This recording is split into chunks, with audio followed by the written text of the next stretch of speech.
Friends, मैं हूँ Ashwini, perfect electronics Y.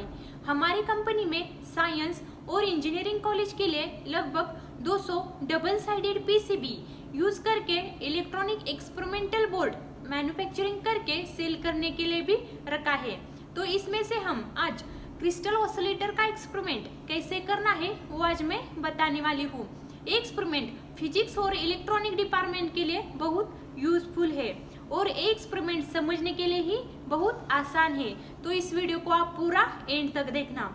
अगर हमारा ये वीडियो आपको अच्छा लगा तो लाइक करें, शेयर करें, चैनल को सब्सक्राइब करें और बेल बटन प्रेस करें ताकि हमारा अगला नया वीडियो आपको सबसे पहले देखने को मिलेगा। तो फिर चलिए हम क्रिस्टल ऑसिलेटर का डेमो देखते हैं। परफेक्ट इलेक्ट्रॉनिक्स वाई आयोजित 6 दिवसांचं practical based electronics and computer industrial training. पात्रता इलेक्ट्रॉनिक्स आणि कम्प्युटरचे शिक्षण आवश्यक, बीई, डिप्लोमा, बीएससी, एमएससी झालेल्यांसाठी उपयुक्त। या ट्रेनिंग मध्ये भरपूर प्रॅक्टिकल सह मुलाखतीची तयारी करून घेतली जाते, ज्यामुळे जॉब मिळणं सोपं जातं। ट्रेनिंग साठी संपर्क doctor Dhekale, perfect electronics MIDC Wai, mobile 98 222 41 255। ये क्रिस्टल ऑसिलेटर की सर्किट डायग्राम है। तो हमने लास्ट टाइम कॉलपिट ऑसिलेटर का कंस्ट्रक्शन और वर्किंग देखा था। तो अभी हम क्रिस्टल ऑसिलेटर का कंस्ट्रक्शन और वर्किंग देखेंगे। तो यहाँ जो कॉलपिट ऑसिलेटर का मेन ड्रॉबैक क्या है, कंस्ट्रक्शन और वर्किंग देखा था। तो कॉलपिट ऑसिलेटर में फ्रीक्वेंसी स्टेबल नहीं रहती, तो ये उसका मेन ड्रॉबैक है।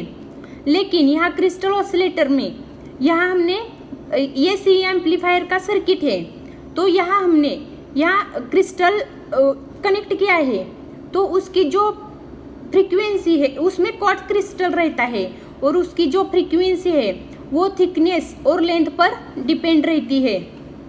और यहाँ हमने क्रिस्टल ऑसिलेटर यहाँ हमने 3.57 मेगाहर्ट्ज यूज किया है। तो ये जो क्रिस्टल है इट प्रोड्यूस स्टेबल आउटपुट। इसका स्टेबल फ्रीक्वेंसी आउटपुट में हमें मिलती है। इसका मतलब है ये जो ट्रांजिस्टर है उसका जो सराउंडिंग टेम्परेचर है यहाँ चेंज होता है, तो आउटपुट में हमें स्टेबल फ्रीक्वेंसी ही मिलती है, उसका कोई परिणाम नहीं होता आउटपुट में। लेकिन कॉलपिट ऑसिलेटर में यहाँ जब टेम्परेचर चेंज होता है तो आउटपुट में भी फ्रीक्वेंसी चेंज होती है। तो या सी एम्पलीफायर का जो गेन है कैपिटल ए वो ऑलवेज ग्रेटर देन 1 रहता है and it produce phase difference 180 between input and output. और उसका जो आउटपुट है वो हमने DSO को दिया है। ये है टैंक सर्किट, इसमें हमने C1 और C2 कनेक्ट सीरीज में कनेक्ट किया है और उसके across L is the inductance. तो only C2 is the feedback circuit. ये जो टैंक सर्किट है उसकी जो नेचुरल फ्रीक्वेंसी और ये जो क्रिस्टल है उसकी जो नेचुरल फ्रीक्वेंसी यहाँ मैच हो गई, तो आउटपुट में हमें आउटपुट मिलता है। तो वो आउटपुट 3.57 मेगाहर्ट्ज मिलता है। तो ये जो ओनली C2 का सर्किट है वो इज द फीडबैक सर्किट। उसकी जो गेन है capital B always less than 1 रहता है और it phase difference 180 between input and output. इसका जो आउटपुट है वो हमने ट्रांजिस्टर के इमीटर को यहाँ कनेक्ट किया है। तो यहाँ input of the emitter signal and feedback voltage, इसका जो फेज डिफरेंस है वो 360 रहता है, मतलब 0 रहता है। तो यहाँ output of the feedback voltage in phase with the original input signal, ये है पहली कंडीशन। और दूसरी A.B इज इक्वल टू 1, ये दोनों कंडीशन यहाँ मैच हो गई तो ये हमें आउटपुट में साइन वेव मिलती है। तो ये है हमारा क्रिस्टल ऑसिलेटर का एक्सपेरिमेंट। लेक्चर संपल्याची बेल अगदी वेळेत झाली। ही किमया आहे परफेक्ट इलेक्ट्रॉनिक्सच्या ॲटो लेक्चर बेलची। एवढंच नाही तर आता परफेक्टच्या ऑटो राष्ट्रगीत प्लेअरवर तुम्हाला हव्या असलेल्या वेळेवर दररोज स्वयंचलितपणे राष्ट्रगीत वाजवा. शाळा कॉलेजसाठी उपयुक्त संपूर्ण ऑटोमॅटिक परफेक्ट इलेक्ट्रॉनिक्सचे ऑटो लेक्चर बेल आणि ऑटो राष्ट्रगीत प्लेअर. फ्री डेमो आणि इन्स्टॉलेशन साठी संपर्क perfect electronics MIDC Wai. Mobile 98 222 41 255. ये क्रिस्टल ऑसिलेटर का एक्सपेरिमेंट सेटअप है और यहाँ हमने 12 वोल्ट रेगुलेटर DC यहाँ हमने पिनअप किया है और ये हमने एडाप्टर से यहाँ लिया है. तो यहाँ 9 वोल्ट का यह जीनर डायोड है.